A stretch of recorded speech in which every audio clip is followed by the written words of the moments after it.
What's up, Jet Setters? John Crestani here. Now, I want to introduce you to one of the top podcasters in the world, consistently top 10, Ryan Niddel. And am I pronouncing that right? Close, Niddel. Niddel, Yeah. Niddel. Okay. And we're going to be talking about how to grow a massive audience, as well as also just you're working on a coaching platform to help people figure out. I mean, what is the goal? What is the big goal of it for people? So the goal is, let's take you and I for instance, right? We all have a pathway, we have a map in our brain, right? We think the same way we think, we've experienced the same things we've experienced, but inherently there's something inside of us that knows we want more, but most of us don't know how it's really possible.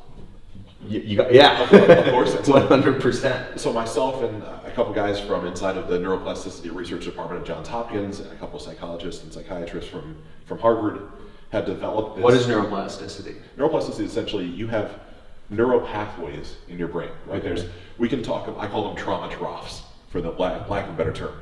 And so we've all experienced things, right? Like, let's say you had to put your dog down as a child. You know, he got old and you had to bury him, right? That creates something inside of us that is a memory. And that memory, most of us were never really taught how to process an efficient usage of instances in our life, right? There's things that go on, and most of us were never explained, right? You learn how to read, write, but nothing with emotions, especially as men specifically, right? Like, you don't show emotions, you don't show vulnerability. And so what happens is that memory gets stored, and human beings are consistently working towards efficiency, right? Like homeostasis in most creatures, you know, the ability to come to a sum-zero center is something that's present within 72 hours for most of us. And so I bring that up because, let's say, again, you lose something of value to you right now. Maybe it's not a living being, maybe it's your cell phone. Sure. Right? But it's valuable to you. Your brain is pre-wired to automatically take that and push it right back to the same part of your brain that processed the memory of your dog died. So great, right? That's the neural pathway. Neuroplasticity is now the study that you can move those pathways. They don't have to be ingrained in you forever. You can do things to remold your brain and figure out how to make it, essentially operate more efficiently, more effectively. And that's what's been very interesting. This test that I have, it's life optimization test is what it's called right now. It gives us an ability to see literally the pathways in which your brain work, and then give you an actionable plan to maneuver those into something that you want to serve you. Right? Like, what's important to me from where I'm at in my life might not be the same that's important to you. It might be, but it might not be. Like, And so the biggest thing to do is understand how each of our brains work, and then create a path of training modules and things that can help you benefit your life based off your individual results. It's not a one-size-fits-all. We've had, just over 1,500 people take the test so far. There has not been two people with the exact same results. So we all are truly unique and individual based on how our brains work, but we've all had our own unique experiences, right? There's reasons our brains work the way they do. Now, I mean, this is obviously a huge concept, and as we're both considered educators in some sort of sense, or teachers. I mean, you reach hundreds of thousands, millions upon millions of people, and same thing with I think we're all kind of battling with this issue: is how do we, we've obviously gotten some level of success in our life, and we're thinking, okay, how do I pay it forward? How do I pass this knowledge along to others? And I think we're both doing it, but you're looking at it as, how do I get into how the brain I mean, you're doing well. You're doing reasonably well as an entrepreneur, as an influencer by any standard. What pushed you to, I'm guessing this take a lot of time and effort. What pushed you to make this leap to, like, okay, you're doing well, and now, but you're gonna try to create this I don't even know what to call it, assessment to, I mean, that's huge if you can actually get it work. And I don't know all the research behind it, but of course that's a huge project. That's a huge, that's a multi-year thing. Like, you could be making a lot more money. You could spend that time partying, vacationing, making more money. Why are you doing this thing to help? So I'll say a lot of it's the season of my life, right? I've been through the big swings of success, right? The six-figure months pretty consistently, the businesses that go from conception to scale to exit, those have been things that I've been very fortunate to experience. And I did a little partying. I did the multiple cars, the houses, right? We can dive as deep into that as you want to. Yeah, Like sure. $100,000 nights in New York City were almost commonplace. Right? 100,000. Oh yeah, sure. Yeah, right. I mean, some pretty wild stuff back then. And admittedly, then on the backside, I ended up losing everything. Right, I started another business, a high-risk merchant processing business. Oh, nice. That's a good way to lose money. Yeah, it was great until it wasn't. Right, I looked back after 12 months, and not only to operate the business for those 12 months, but also the $370,000 took me to write a check to shut down the business. Oh, jeez. It's like all of a sudden, all the money that I thought I had sitting around, I no longer had. Yeah. Went through truck repossessions and really went through. Like, my life went from top of the mountain to bottom very, very quickly. Interesting. And on the backside of rebuilding, had some more successes, and have realized right now that as long as I have I'll say my cardinal needs met, right, and we all have what we can dictate those are, food, shelter, travel. You said car own? Carnal, like Carnal. the Okay, yeah. things. Food, shelter, whatever. Yeah. There's this like a famous psychologist named Maslow. It's Maslow's hierarchy, Yeah. right? The base level of Maslow's hierarchy of needs. As long as I have those met for what means importance to me, how can I make a bigger impact? But it's twofold, right? Because I've spent enough money on personal development. I've spent enough money on coaches and mentors and things. I mean, hundreds and hundreds of thousands of dollars, because I was a guy that was lying, that was cheating, like had multiple girlfriends, that failed businesses, used steroids consistently for 10 or 15 years, like had a bunch of stuff. I started taking stock of my life. It's like, I don't feel good, right? Like, money is not making me feel good at all, right? And it's not that the lack of money would make one feel good either. It just, for me, it was, okay, if that's not fixing it, maybe there's somebody else that can quote unquote fix me. And through that entire process, realized I didn't need fixed, right? I just needed a little tune-up, right? Who I was as a person and what was inside, all that was in this shell and shroud of, muscles and 4 or 5 individual girlfriends at a time and like really crazy stuff, right? Like, we can dive. So bad for you. No, I'm joking. Well, they all thought they were my one and only, right? There's this distinct memory I have that I came home from a business trip and pulled in my neighborhood, and as I'm pulling in, there's 4 women bickering on the front yard. Are you kidding me? This is like a movie. I'm like, what is this? And I park and I'm like, I know all these 4 women. I'm like, that's because they're all my girlfriends and none of them know about each other. And so they had all figured out through social media and all these crazy things. We're talking now 6 or 7 years ago at this point, but here I am. They're all, like, I'm the only one. And none of them were the only one. This was months and months. Like, the longest girlfriend I've been with for 2.5 years, right? And just a really. Okay, you have to finish this story. What happened? What happened next? So they all wanted to know why. They all want to know the hows. It wasn't super aggressive. Everybody was. 2 of them ended up becoming very good friends with one another based off of meeting each other through the trauma that I had created. One of them ended up sticking around, right, and wanted to rekindle things. I had the story running in the background, and again, we can dive really deep into this. At 17, I moved out on my own. Okay. My mother was dating a guy that was a pretty bad alcoholic, and he used to come home and try to fight me. And Shit. I was my height. I'm 6'2", and I was about 165 pounds, like very very skinny guy. And that created, between that and when my father and mother were married, my father was a very hard worker, but was very strict, probably even a little aggressive, right? I would say there's multiple times where he took some of his aggression out on the way his life was on me as a physical person. And so I looked at those 2 things together and moved out and moved on my own. I had this thing where I never want to be alone, right? Like, I know this now in my 34-year-old body. I had a fear of being alone, and I had a fear of conflict. So that's a perfect recipe for it. Although I knew if you and I were dating, look, there's nothing wrong with us, right? As a relationship, this is working. It's not working as well as I know it could. And it's not because I've tried, it's just we're not really compatible. So instead of sitting down with you and saying, I appreciate this, but this isn't going to work, I would just leave myself open to a new opportunity. And when a new opportunity came in, I grabbed that one and I'd wait and see if it was better, because I didn't want to be without. And then all of a sudden, well, that wasn't too bad, but now I don't want to break up with either one, because the new one were perfect, but they had the pieces and parts that the other ones have. And this just kept going on. Like, this was my entire 20s, was just, I'd like to say it's debauchery, right? Because you think the one-night stands, you think all the things. girls lots of money. Yeah, but it was much more like I was very slow to jump into bed with these women. It wasn't a thing of like, oh, I gotta close them, which I think is a story that so many of us have in the background. Like, that makes us more of a man. For me, it was I wanted that intimate relationship. Like, I wanted to find the one person to make me feel centered and happy, and I kept searching for it everywhere else. The only place it could ever really be found was here. Interesting. But I didn't know that at that point. Like, my perception didn't show that to me. It wasn't until I started really figuring out these pieces and parts, which that started to come with, old habits die hard, and I certainly was not a quick learner. Oddly enough, I would call myself intelligent, but not when it comes to women. So all these things happened, I'll say 6 or 7 years ago now. I'm down to the one woman that stuck. How'd they all end up on the lawn together at the same time? Social media, right? So I didn't have social media back then. Even 6 years ago, no Facebook, no Instagram, strategically, because number one, I would tell everybody I didn't need it or want it. And 2 was because I knew I would get caught, right? Because everybody wants to post pictures of Oh, their boyfriends. interesting. Okay. Yeah. Yeah. Tag you. Like, I don't need it. It's a college thing. I'm too busy for this, all this stuff. You said you were busy, and I see you out in. And so I'll say the main girlfriend, the one I've been with for the longest, saw a image that was posted from another girlfriend where I was skiing with her. Like they somehow like had a friend in common, and all of a sudden it pops up on her feed. And she sent me a picture. She's like, "What's this?" I just don't even answer, right? Because there's no. How do you get out of that, right? You don't get out of that. Yeah. And so from those two communicating, then another one of the girls saw the same picture, and it just so happened the fourth girl was coming to meet me at my house when I got home from my trip. So she was just like happy to pull in, and these three girls are waiting for me. And it's like, here we go. All right. Yeah, and so as it progresses and forwards from there, the one woman that stuck around, the one woman that stayed with it, I knew it wasn't a good fit. It wasn't necessarily a healthy relationship.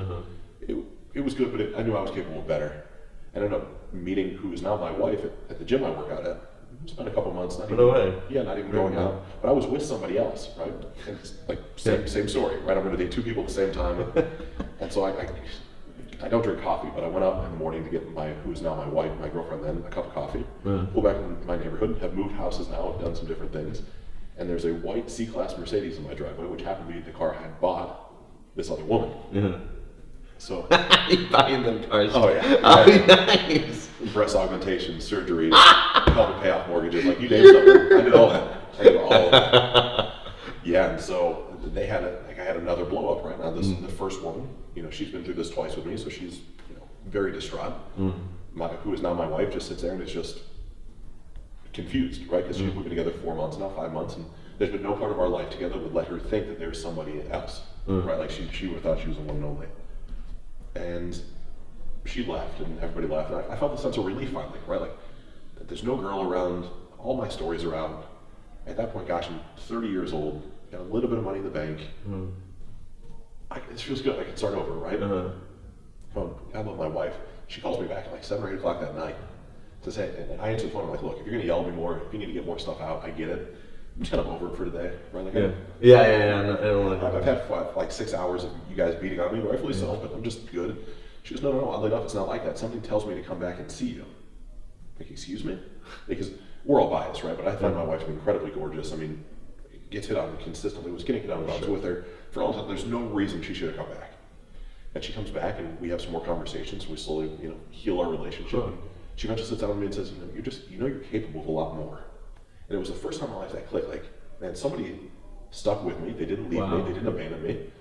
She didn't yell or fight. She's like, you are a greater person than how you're acting. And I'm like, whoa, hold on. What do you mean? And she explains it to me. And that really opened Pandora's box for personal development for me, and going, Tony Robbins route, and then a guy named Garrett White, Wake Up Warrior, and some of these different check boxes along the way that I've been a part of, and spent tons of money on it, but it's the best money I've ever spent, right? Because it's really recreated who I am now. I'm married, would never lie, would never cheat. Like, they're not even things in my vernacular, really. But all that led me to this thing of, okay, how can I make an impact on people from a coaching practice, right? So I feel called or compelled to help others, right? I've spent the money, I've got the certifications, I've done all these things. How can I add value to people's lives so they don't have to live the way that I lived? Because I know there's a lot of people that have everything from feeling like they're not enough, to not want to be alone, to thinking they are alone. Like, there's things, right? I believe we all want to live what I'll call an optimized life. And so I believe, no different than you and I sitting here right now, that when you start to do the right thing, and you meet great people at the right time. And so I happen to meet these researchers from Harvard and Johns Hopkins. Interesting. Haphazardly, I didn't seek them out. They actually, based off the podcast, reached out to me and asked if I wouldn't mind taking a test that they created. I said, of course, absolutely. Take the test. It's very clunky, it's ugly, it's on Google Docs, it's very clinical, it's cold. I mean, it's a miserable consumer experience, like atrocious. Take it, they don't explain to me what it's for, they don't explain anything like that. Then they eventually called me back 2 weeks later and read me my results. And the results were so incredibly telling to me that I didn't have a tribe, right? I didn't have men in my life that could support me that weren't related to business, right? Because as entrepreneurs, we always have people around, right? You call you, hey man, let's talk about some traffic. And sure, so we have a friendship. I don't have the guy I can call and say, like, I hate my wife today. Not that I actually hate her, right? But we have those days where there's those emotional dumps that we do. And so when I started looking at things like that and started looking at how really small my ego was from all the things I had done in my life, I had these stories running in the back of my head that I was just never going to be a good person. I was never going to be enough. Because the actions I had taken didn't line up with somebody of a high moral fiber. Didn't mean that I was inherently broken as a person. It just means I made bad decisions. So I started seeing this on this test. I'm like, okay, this is pretty strong. Like, what should I do with this? Right? You told me something, great, I consume it. But no different than anything you teach. The consumption of something is great, but it takes applicable action to make any sort of change. So give me a couple action items between, friend circles and things like that. Exercises to increase what I call a healthy ego. I don't think ego is the enemy. I know there's a book out there somewhere. I think an unchecked ego is the enemy. I think we all have to have some sense of who we are and what our worth is. Self-awareness, of course. And so after working on that for 2 weeks, I reached back to myself. I gotta help you guys. Like, what can I do to propel this business? I mean, I have this podcast that gets how many hundreds of thousands, millions of downloads, whatever it is on a daily basis. Can I just promote this? Like, are you guys able to scale? Like, can I have people go to a website? We don't know anything about business. We don't know anything about marketing. We don't know how to build a website. We were hoping you would eventually reach back out. We'd love to partner up with you. I said, okay, well, at this point, I still, as of right now, I have a marketing and media company, graphic designers, PHP, like all the pieces and parts. Content writers are all internal for me. And so, sure, yeah, what's it look like? And so we structured a deal, and over time, that deal has, waned and waxed and weaned a little bit. It's changed based off, just being a businessman, right? Sure. Make sure to put yourself in the best position possible. Sure. Obviously, you're a good business person, so. Try to make sure I'm doing the right thing by the right people, but I'm also past the point of doing things where I'm not valued based off what I'm putting in. Sure. And so, throw those pieces and parts and doing the right thing at the right time. Have access to this and design the website. It's still beta, right? It's still not beautiful, but the results work, and the results work very, very well. And so in this, I wanted to clean up the coaching industry, right? The coaching, the mentorship industry. There's nothing wrong with it, right? Inherently, again, I don't feel like people are flawed or broken. What I feel like is, though, it's such a low barrier to entry, right? If you have Instagram or Facebook, you can all of a sudden put on there, I'm a coach. Everybody's a coach now, yeah. I get it. Like, we all have to start somewhere. I'm not knocking that journey. What I am suggesting is there's a better way to start to make sure you're making a healthy impact on people's lives, right? Because if people trust me to be a coach, there's an intimate bond that gets created. Whether you want it or not, it's there. Okay, so by nature of that, you have the ability to really potentially harm someone, right? Like, you could ask them to do a whole bunch of crazy things that you don't really know if they work, you're just trying them out. But all of a sudden, we can kind of regulate that, right? Because you have a test that people take on an intake form. It shows you, intellect and ego and all more variables than I can count. Your results that are not beefed up are still a 25-page, and every page has a bunch of data about you. Then you can create a coaching protocol based around the specific needs of a person, right? So it's no longer, well, here's a 12-week syllabus, and here's exactly how it works. Think of how we all are in the education system, right? Whether it's high school or college. You sat down the first day, here's your syllabus of what we're going to do. How does that really work, right? Like, you don't know how my brain works. Like, I get those things you have to teach us, but what if I'm the advanced one? I get all this stuff in 6 days. Like, why do I have to sit here for 6 months? Or vice versa. What if I'm the one that's more introverted and a little slow to consume information? Maybe it's going to take me 8 months to do what other people think it should be 6. It's a recipe for disaster. And so this test, as it keeps getting massaged and matured, is a recipe to stop the disasters in the coaching industry. It's to make it so there's a balancing act. But it's not only coaching. We get into everything from dating, right? Like, that's one of the big telling signs we've seen so far.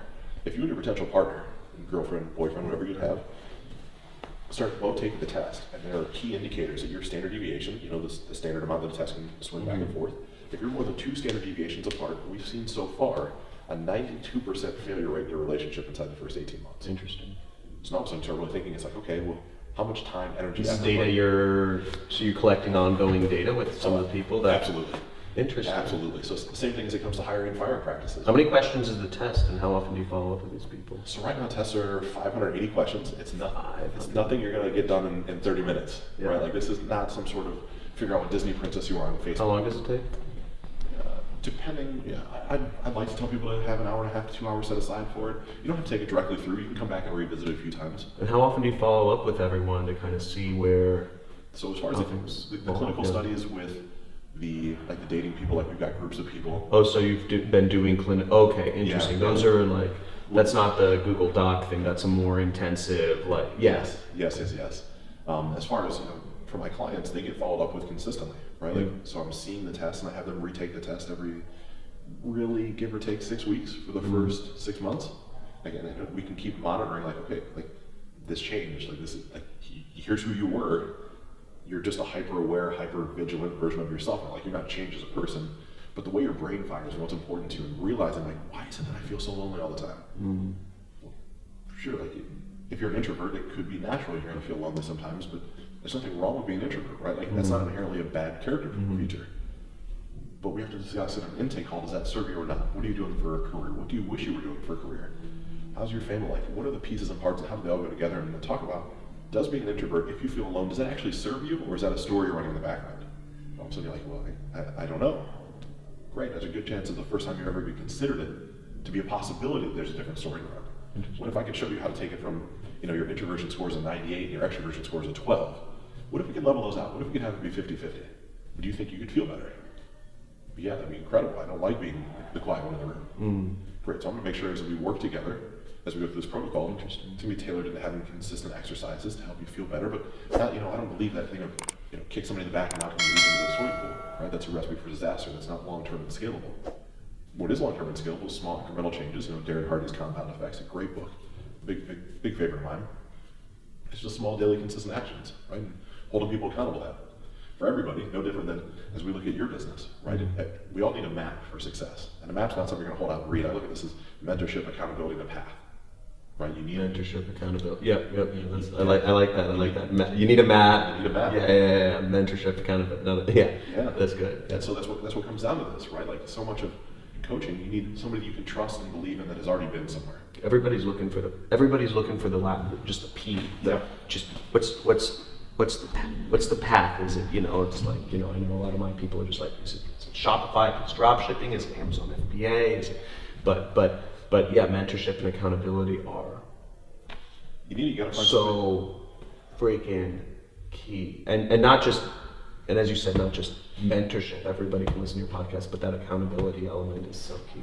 Yeah, no matter who it is for accountability, right? Oddly enough, our interview, our time together is not a cheesy ploy to get somebody to sign up for coaching. What it is these programs, these theories, this map idea, it works, right? Like I don't care who your mentor is. Your mentor could be the guy who listens to the podcast, but you gotta have somebody in your life that you don't want to let down, that you trust to hold you accountable. Typically, we lean into our spouses, right? I see you and I are both married, right? So, but for most men specifically, that's a very unhealthy relationship to create because we don't want to be demasculinized by our women telling us that, look, you said you do this, you didn't do this. Get your shit together.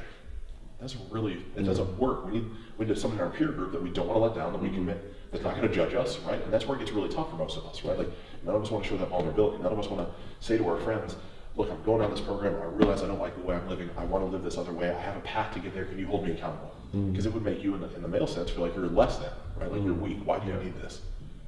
Because we all do, right? Like there's just some of us that have succumbed to the fact that being vulnerable is not a weakness, it's a strength. And so for me to say to my coach or mentor or the guys I'm working with currently, like it's the other thing, you get into this world no different than yourself. You have to have consistent ongoing education, right? Like if you just stay stagnant and there's no external stimulus, like you're not growing, and by nature not growing, everybody else is, you're almost retreating. Yep. Right? So it's having the ongoing coaching and mentorship to hold me accountable, right? There's things I want to achieve that I need the mentorship of someone that has grown and scaled into a $100 million business, right? I haven't seen that before, 40, 50 million I've been, but I haven't been to 100 million. Well, why try to wing that? Like, why do I guess how to get in there? Like, why makes no sense. Pay the guy what he's worth that's going to teach me a new skill set to get me to that level that I want to be at. It's a no-brainer to me. Yeah. But it takes time to get to that thought process, right? Like that. If you would ask me that 5 years ago, I was not in the place mentally where I'd be like, oh yeah, I'm in. I'll pay for that. Like, no, I got this. I'll figure it out myself. But here I am as a 34, almost 35-year-old man. I think of all the time I wasted by having that ego, which was the enemy at that point, right? Because it wasn't actually serving me. It was protecting me from something that didn't need protected from. Was it the do-it-yourself ego? Yeah, of course, right? Yeah. I got this. I'll figure it out. I'll read the books. It works until you try your first thing. You're like, this is it. I'm going to crush it. I'm going to make the money. And then it falls flat on its face, and it all burns down. Like, oh, it's such a good concept. Merchant process. Oh shit, I didn't have the legal, the fat. Oh shit, I didn't look at those things. Yeah. I know. One of my favorite stories is he's my best friend. He was in Guatemala. He grew up and he was in college there, and he was just like looking out the window at class. He was a freshman. He's just like, this parking lot is right outside, and they're all driving like Camrys or like Toyotas, and he's like, I want to be rich. Why am I learning from these people? And he just got up in the middle of class, in the middle of semester, and just he said, I'm going to Chicago. And he says, and he just is like, I need to learn from people who have actually been there and not this BS. And I think that's the problem, is like the way the system is structured is people don't have this system to learn from, especially in business. Of course. It's all changing. But so you created this test, this assessment, and I remember you showed me some of the results earlier, which is really interesting. Really interesting. What I want to ask you is, I think this is fascinating because I've been, on both, on the coaching industry is really complex. As you said, anybody can be a coach. I've been going through this. How do we train our coaches, but how do you really quantify this stuff? We're at a place in, I think, society where we're moving towards self-actualization. We're really starting, we can get the data. You said you need 10,000 records and you'll be able to basically create something crazy. Yeah, we have deep learning and artificial intelligence from Caltech and JPL through a company called Beyond Limits that's revolutionary with how it works for marketing and all types of things we can discuss, of just how it can take large data sets and see things that you or I could never ever, we'd never be able to get there, right? Imagine I bought the license based off of wanting to know exactly when to market to the right person at the right time. I think it's awesome. Now, what I want to ask you is, this is just an idea, but what is if I have coaches that work with my program and that work with my students, and I'd love to have some sort of resource like this in their hands, but even so, I feel like interpreting some of the results, like the one thing I saw was like interpreting and being able, as a coach, as I said, I have a bunch of coaches working for me, to give actionable advice to my students. And my guys are creating online businesses. Do you offer any sort of resources that show them how to interpret results, or would you be willing to do a recorded call at some point with my coaches to help them interpret results if I require all my students to go through it? Because I think because I think that's the barrier to entry here, but I'm not sure what your thought is on that, or if you've already thought this through. I mean, obviously. Yeah, we're working on building out right now what I'll call a certification program, right? It's exactly where I think the opportunity is. But yes, go on. I want to make sure that I think that's smart. To whom much is given, much is expected. Yeah. Right, and when you're given I will shift the term map for a second. Actually, we'll talk about a physical map you're holding in your hand. Okay. If you have a map of the United States, it's not inherently good or bad, right? It's just a map. You're just looking at a piece of paper. Yeah. But if you wanted to conquer, we're in Texas. If you wanted to figure out how to, really own Texas, you could use a map to set up, military forces. You could get Texas to, leave the Union essentially. I mean, maybe not everybody has guns here, but whatever it would be. That would be a bad. I think they might even want to anyway, so you wouldn't have to convince America to kick them out. Right. but go on. Yeah. So that we could say the map in that aspect is bad. Yeah. But for me, living in Columbus, Ohio, if I want to drive my family to Orlando, Florida to go to Disney, the map is great. Like, it's the best thing I could ever have. Uh-huh.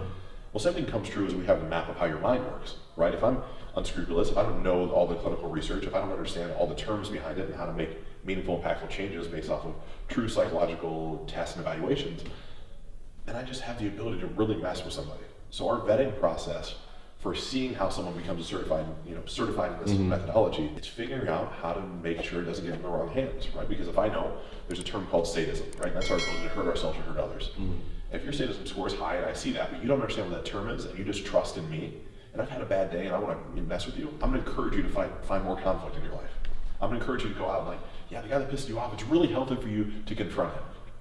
Well, it's not. Right? You're already hypersensitive and wired to that, and unless you're, playing professional football or, in the armed services, those are really not healthy things to have bottled up inside of you. We actually have to find a release valve to bring that score down and have actionable steps over a 12-week or 16-week or 6-month program to get you to not feel that way, right? Because most likely there's some unrepressed or some things that are still suppressed inside your body that we need to get rid of. So those things are the things of, sure, anybody should take it. I want your coaches to be able to have it.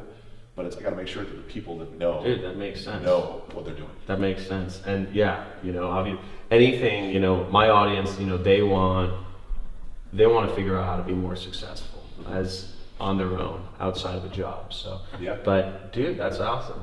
Well, I'm trying to think. We probably went longer than usual, but dude, I think it's fascinating, and I think what you're doing is so awesome, and I like how you're solving for a big problem, and I'm really interested to see where everything goes. So, thanks for watching. I'm putting a link down to this assessment that you can take down below. It's really interesting. Check it out if you have the time, and if you're at that point in life where you believe you can use some of that extra direction or just self-awareness that it brings. And I actually think self-awareness is one of the sexiest traits. But By far. yeah, by far, women love it. But yeah, thank you so much for being on here. I'm gonna link to your podcast and stuff. And excellent. anything you want to leave people with? Really, I think the biggest thing that runs in the background is you're not alone, right? Like I think, when I poll the 1,500 people that have taken the test so far, everybody at some point feels like they're alone. And whether you're alone in your struggle, whether you think you don't have a voice, whether you lump all that stuff together, that you find someone you can just speak to, right? Find a mentor, find somebody that will prove to you there's a path so that you know you're not alone, right? You might think you're crazy because you want to make the money for yourself, you want to be self-employed, nobody thinks that way, your family didn't think that way, so you're all alone. You're not. I mean, there's hundreds of thousands of people. I mean, you're point proven in how you coach and what you train on in your program. So you're just not alone. Interesting. Dude, that's awesome. Thank you so much. Thanks, man. my friend. Yeah, awesome. Appreciate it. Hey, thanks for watching the video, and if you enjoyed this and you want to see more, make sure you subscribe, hit that notification bell, or comment. And if you'd like to actually learn how it is I run my internet business and make piles of money like this, make sure you click the link below in the description or in the first comment, and I will show you. Peace.